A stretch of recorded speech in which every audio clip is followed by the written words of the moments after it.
Hey, yeah, what's up? This is Cypher Marshall Currents Rain back up in this anti-Illuminati all day, anti-America all day. Yeah. So check. Just a minute ago, I was thinking about doing a video about it being the end of a goofy era. The end of a goofy era. And when I say goofy, I mean just trolling. Everyday life trolls in the world that think it's a game, that think life is a game. It's the end of that. It's not just because I want it to be. Everything is way more turned up.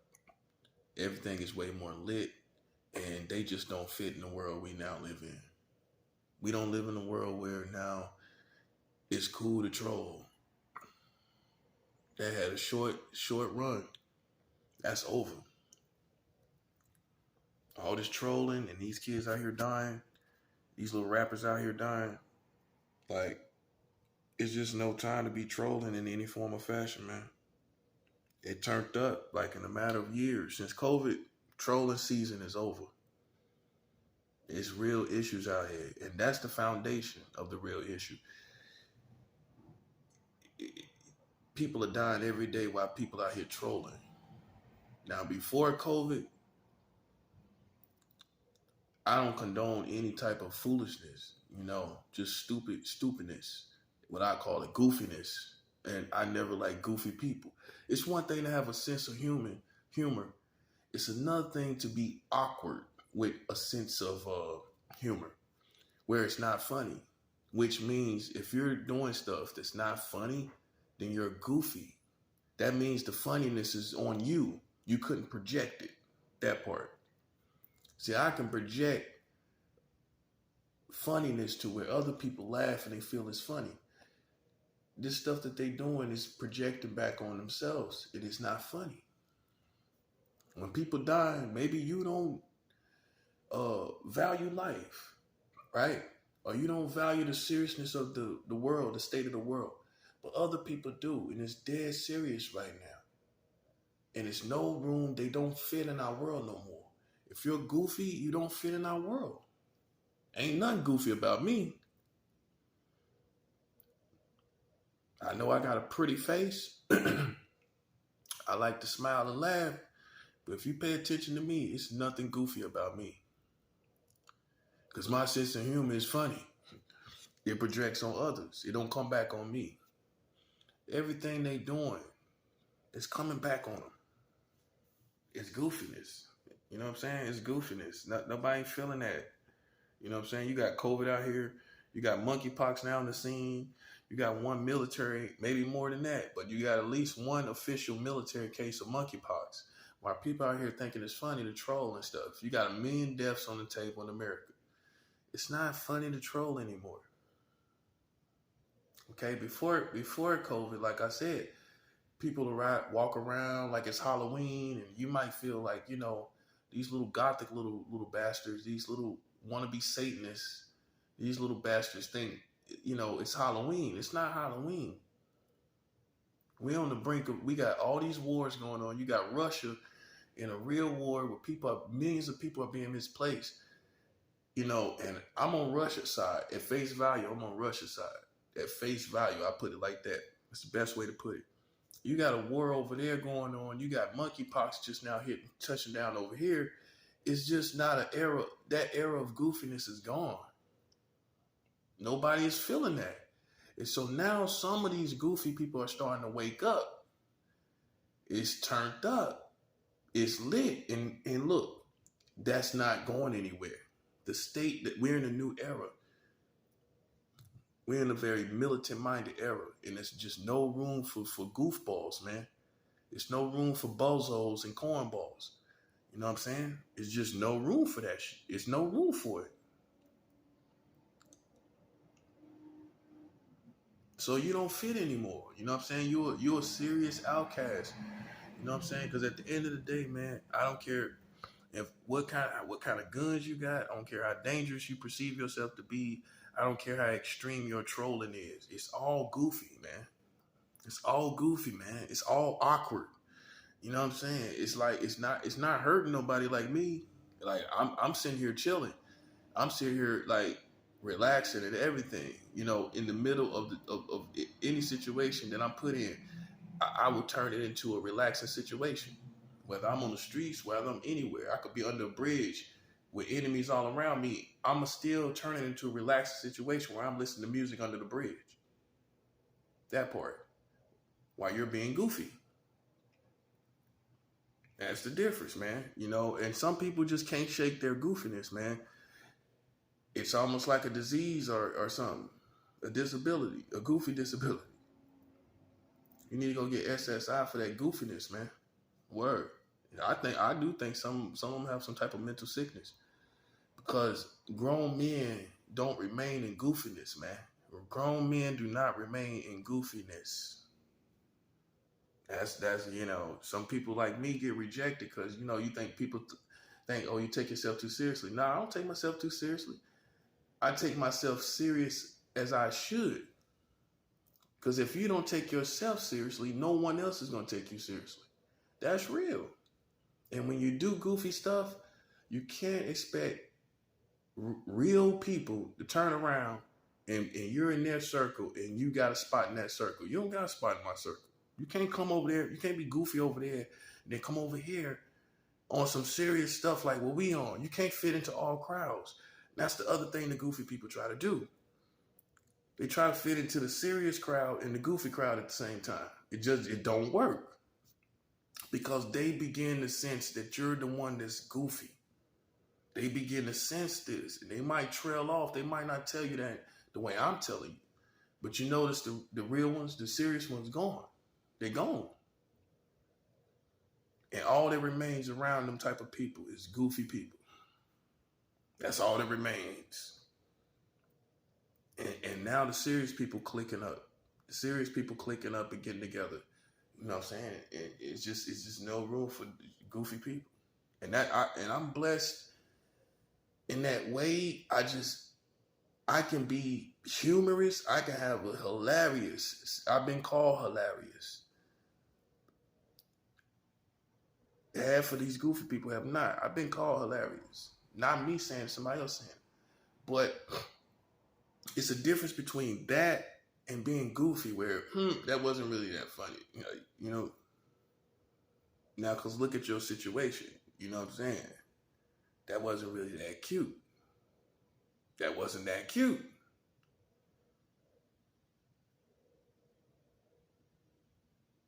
You know, and it's just understanding, you know, where we are. You know, because like right now, you know, everybody's trying to like gravitate to something positive, and goofy people are not positive. If you watch them, they like clowns. For real, for real.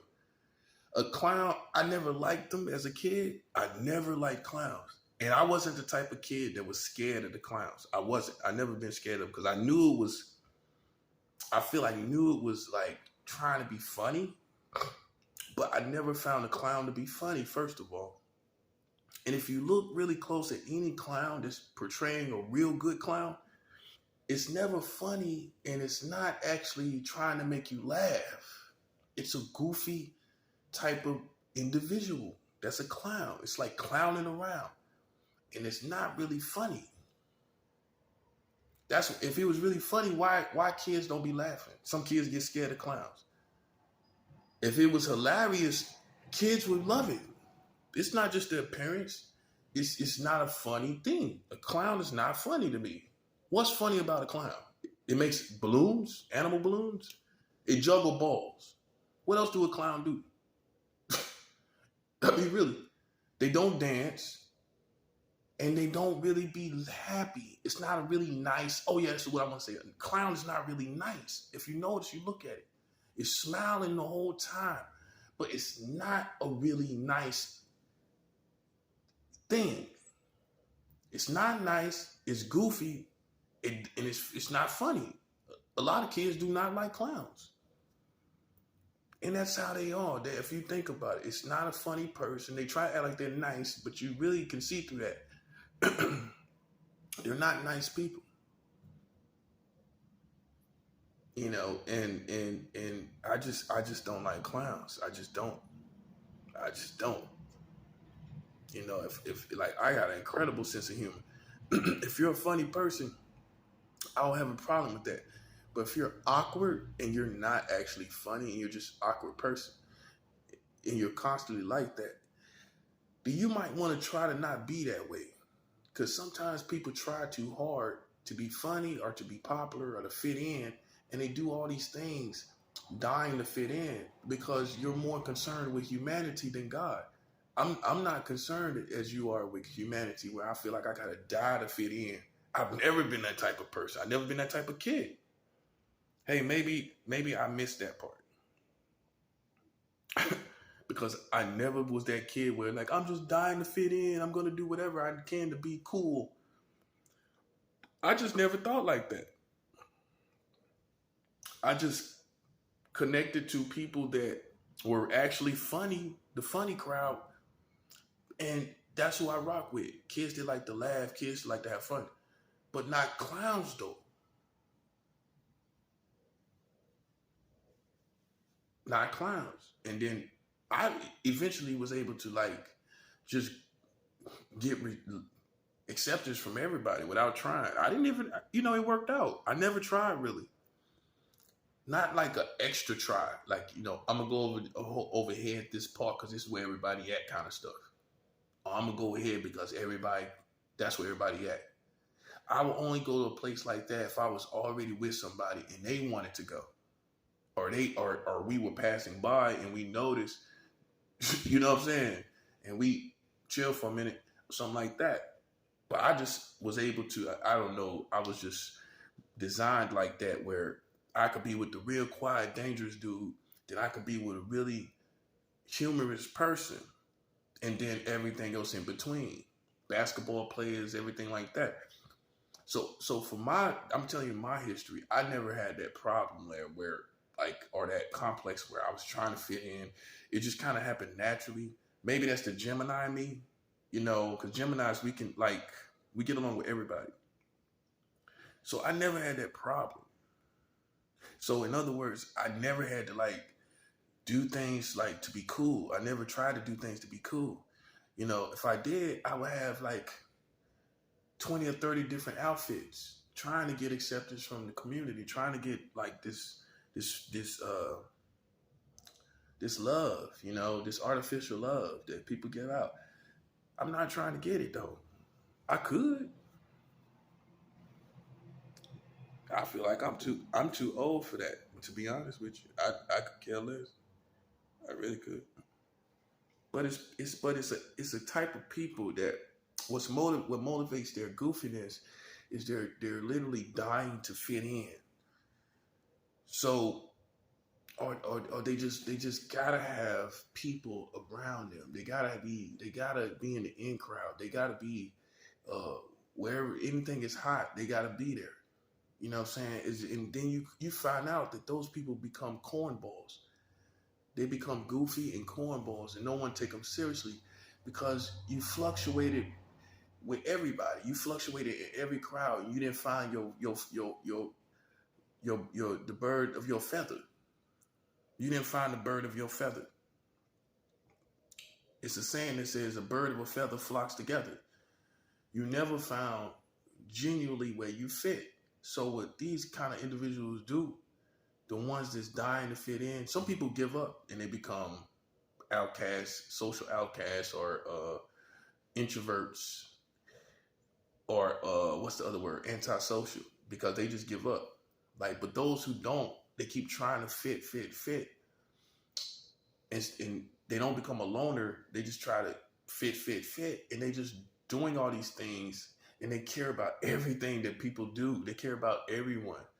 Like they care about everyone's even expression, like how you look and how you interact with them. Oh, he didn't smile. He didn't smile at my jokes. He didn't just. You see how corny that is?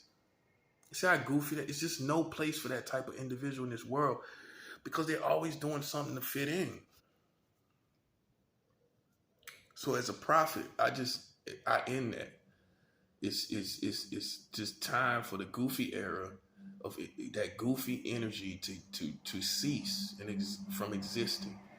You know what I'm saying? Like I said, it's a difference between goofy and actually being a natural humorous person, just being a natural funny person.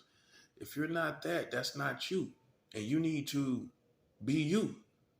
That's for people that are innocent or whatever. They ain't really hurt nobody. Like you need to just be you because you're not fitting. It's not working trying to be this clown. You know what I'm saying? Trolling, like involved in clown business and monkey business. You know what I'm saying? That to me, that's it's not appealing to anyone. It's really not appealing to your own circle. So you're sitting there looking stupid like a clown, like a real clown. They don't really smile. They just sitting there looking goofy.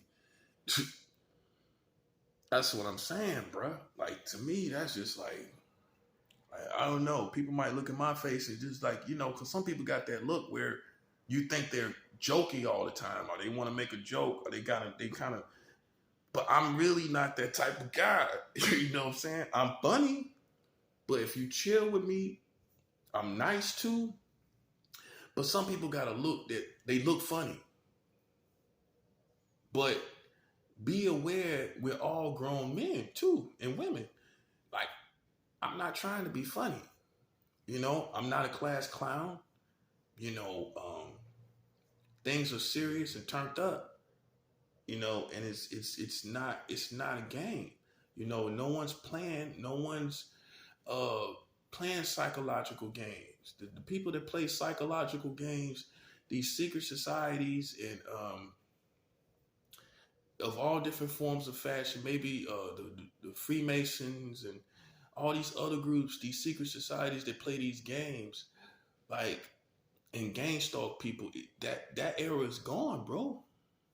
Like before COVID, oh, it wasn't as serious as it is now. It wasn't as lit or turned as it is now. Like it's on a whole nother level when you got people dying every day, more than you had on an average day in America. Average day in America, this many people didn't die every single day, right? It's never been like this in any place in history. There's no room for gang stalking in that. When you got COVID out here, you got monkeypox out here. They should be cautious for their life that they might get COVID or monkeypox out here, playing around in the rain out there. But that's the clown in them to do whatever they can to get acceptance, to do whatever they can, dying to get acceptance. It's people like that. Me and them can't rock together. I can't rock with people like that. Because honestly, what you crave, I get naturally. I get acceptance naturally. Like, I do. I don't have a problem with making friends. I don't have a problem with people gravitating to me. I wouldn't consider myself, I wouldn't use the term a social butterfly, but I would say I don't have a problem with being me as I am and being good. I've been all over the country. I could go coast to coast. Some people can't go to California. You won't fit in. You know what I'm saying? Like just how you act and how you behave and the things that people do and how they be and the stuff they do and say, they won't make it. And some California people can't make it here. Remind you, I've been here off and on in New York for 10 years through all types of people. This ain't my first time. This little neighborhood I'm living in right now, it really doesn't make any part of my history up in New York. Like I lived in Harlem. There was nothing going on there for me. I lived in East New York. It was good there. I had a girlfriend over there. And I lived in Staten Island.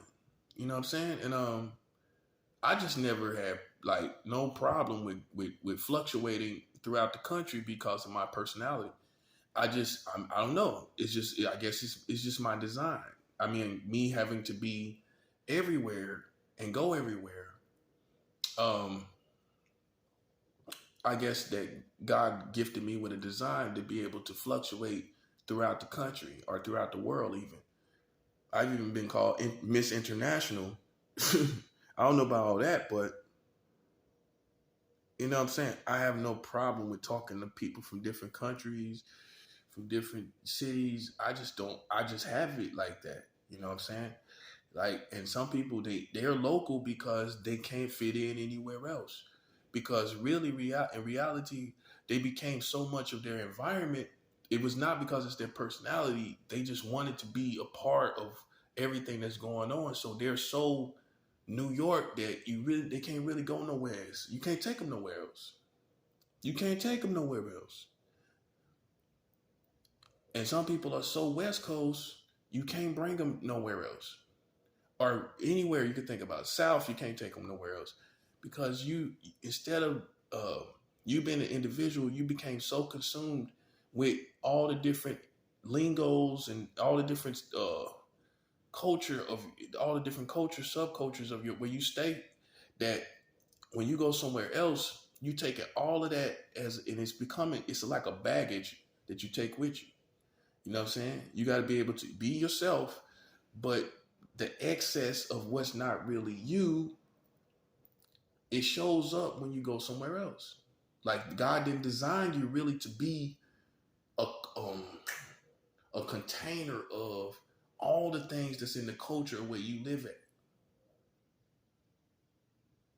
If that makes sense. So you're not supposed. You're here, you understand it, but then find your spot that you can and where you can be of where you're at, or be able to communicate where you're at, or be able to you know be able to bounce off of the vibrations of where you at, but continue to be yourself. Don't take everything in, and then you when you go somewhere else, it's like because you're there now. You know what I'm saying? And so they not, some people feel that, but some people don't, and they hit a brick wall sometimes. So it's just better to be you, get what you get out of your environment, and be you at the same time, and you can fluctuate. But see, the whole problem is like I said, these people, they try so hard to fit in. They try so hard, they're dying to do that. And that's why they become a container wherever it is of every and anything. And it's a mess when you look at them. And you base that on the actions. It's not a mess when you look at my actions. It's a mess when you look at their actions. And then what that tells you, they picked up everything that they seen on TV, every movie, all this stuff, and you're just a sponge for the culture. And it's okay to be it's a good sponge for the culture and a bad sponge for the culture.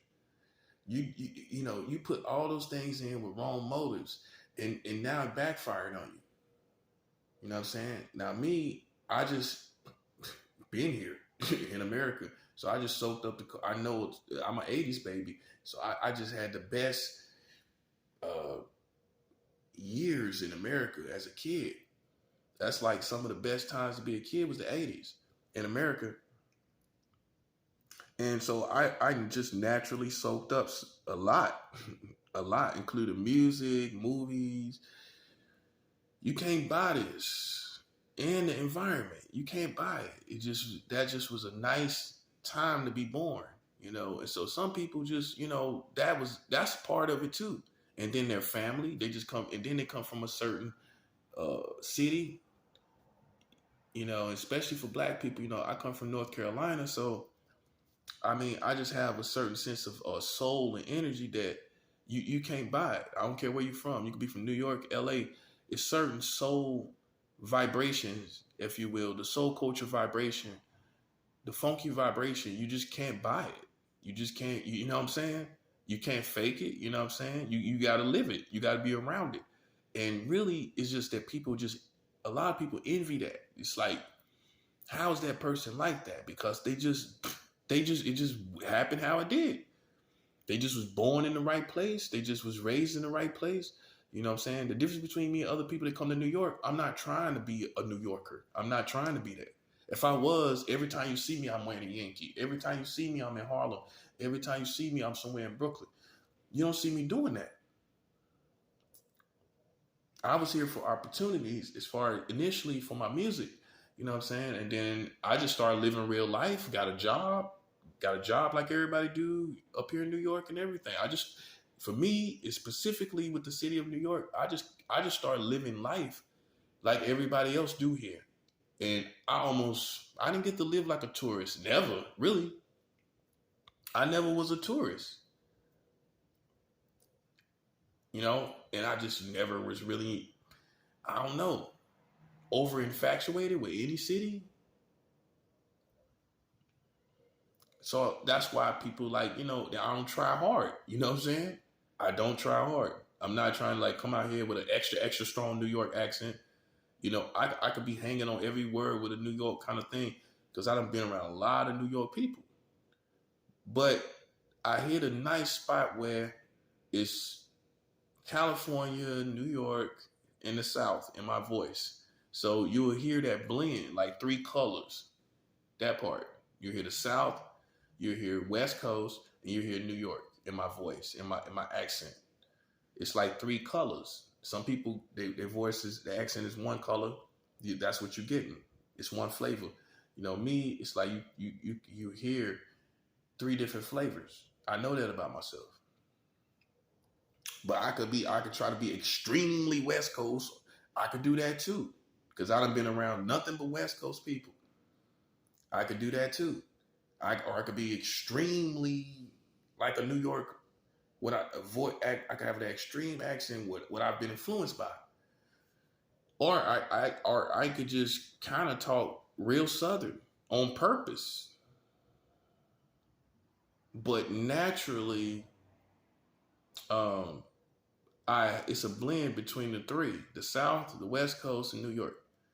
Now, when I'm talking to my family, like it's South. It's Southern. I understand all the little words and little things that y'all might not understand. The sense of humor and everything. It might throw you off, but I understand it. But all of this makes up basically the psyche of like how people fit in, why they do what they do, and why the goofy era was even here. People doing contests, playing games like that. You see one thing, I'm gonna be 100. I fought um I fought what is it? I fought what do I really fought when it comes to it's a mixture. It's a mixture though. It's a mixture of what do you really blame, but a culture that allows that kind of stuff to these it's secret society perspective. It's a lot. It's a blend of who to blame, but the main motivations is money. People are here doing stuff for money. People are here doing stuff for just their own personal gains or for whatever, and it's just now they see it's not really worth it. It's not really worth it anymore because now it's so dark and gruesome out here that the money is not worth it. So, people are not really interested in the money that gang stalking and playing games like that brings. They're not interested in it because now they're losing family members. I'm sure we all are. And it's like, it's time out for it. Like a lot of people, culturally speaking, a lot of people are starting to say, nah, I'm just not in the mood to play games like that. So you can see naturally how COVID is affecting the American culture to where people are not wanting to gang stalk or do anything for money. It's just not worth it. You know what I'm saying? So all you have left over now is the bones of these goofy people, these clowns. That's all that you have left.